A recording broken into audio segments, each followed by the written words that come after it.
where we bring you the biggest topics in healthcare. Today, we've got a spicy one lined up, Meconium Aspiration Syndrome, or as we like to call it, MAS. But let's introduce ourselves. Student Nurse Johnson. Student Nurse Delva. Student Nurse Manas. Student Nurse Sands. Student Nurse Thompson. Student Nurse Adley. Student Nurse Pratt. And Student Nurse Adley again.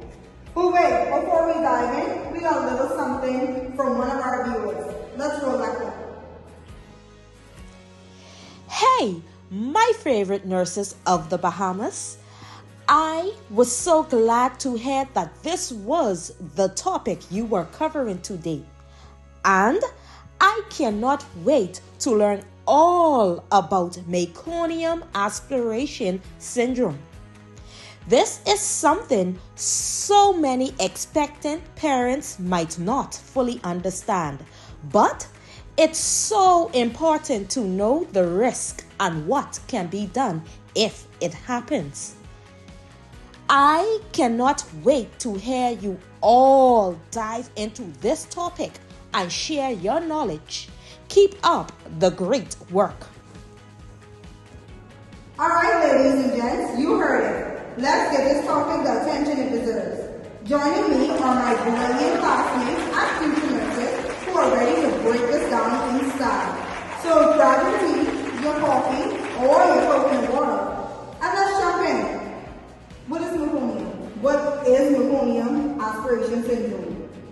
Well, meconium is a dark green substance that is considered the first feces pass of a newborn, also known as MAS. MAS is when a baby breathes in meconium steam and amniotic fluid during delivery. Then think of it as the baby's first number 2 going where it should not, straight into their lungs. Not ideal, right? Now, this usually happens if the baby is stressed during labor. Maybe they're not getting enough oxygen. That stress can make them release meconium into the fluid. And if they gas or cry too soon, bam, MAS is on the scene. So why do you think this happens, ladies? Are there any causes, risk factors, like what? What we got here? Well, picture this. It's a long, stressful delivery and the baby's feeling the squeeze, literally. That stress can cause them to pass meconium. Add conditions like postpartum pregnancy, hypertension, or diabetes in the mom and the risk goes up. Essentially, anything that makes the baby say, I've had enough, can lead to MAS. And let's not forget, Caribbean moms often have cultural practices that delay hospital visits, which might increase these risks. Ladies, we have to take care of ourselves, you know? This sounds like some serious impact on the newborn. What impact does it have on the newborn? Yes, it does have severe impact. MAS isn't just a small hiccup, it's serious. For the newborn, it's like trying to breathe through a straw. You'll see something known as respiratory distress that causes fast breathing, grunting, and even blue lips. Some babies need oxygen or ventilation right away. It's no joke. Think about even long term. These babies might struggle with asthma or even breathing issues. And if oxygen supply was cut off for too long, there's a chance of developmental delays. It's tough, but with proper care, many babies recover fully. But not just the newborn, mothers as well, everyone. Now imagine being in this situation. You're exhausted after labor, and then they told you your baby has MAS. The guilt is real. Did I do something wrong? Could I prevented this? Caribbean mothers especially takes a lot on emotional weight. And let's not talk about the sleepless nights when the baby is in the NICU. It's a mental roller coaster. That's why mental health is crucial. Mommies, don't be afraid to lean on your village. Family, friends, and even professional help. And let's not forget the family.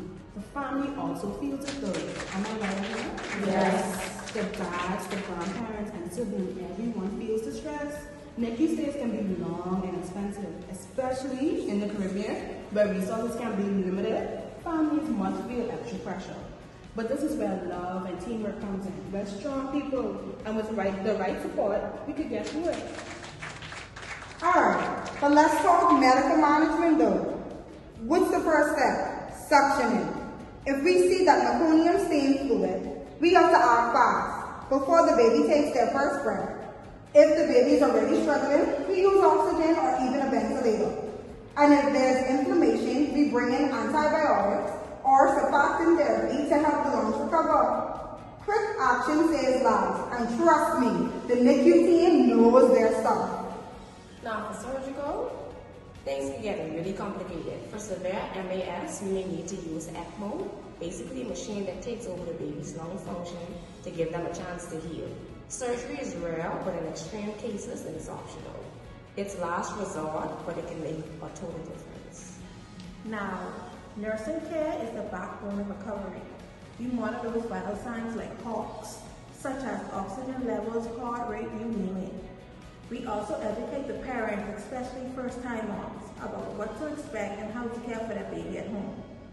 And we're not just here for the baby, we're here for the family too. Emotional support is part of the job. It's calm mom and the calm baby. Well, there you have it,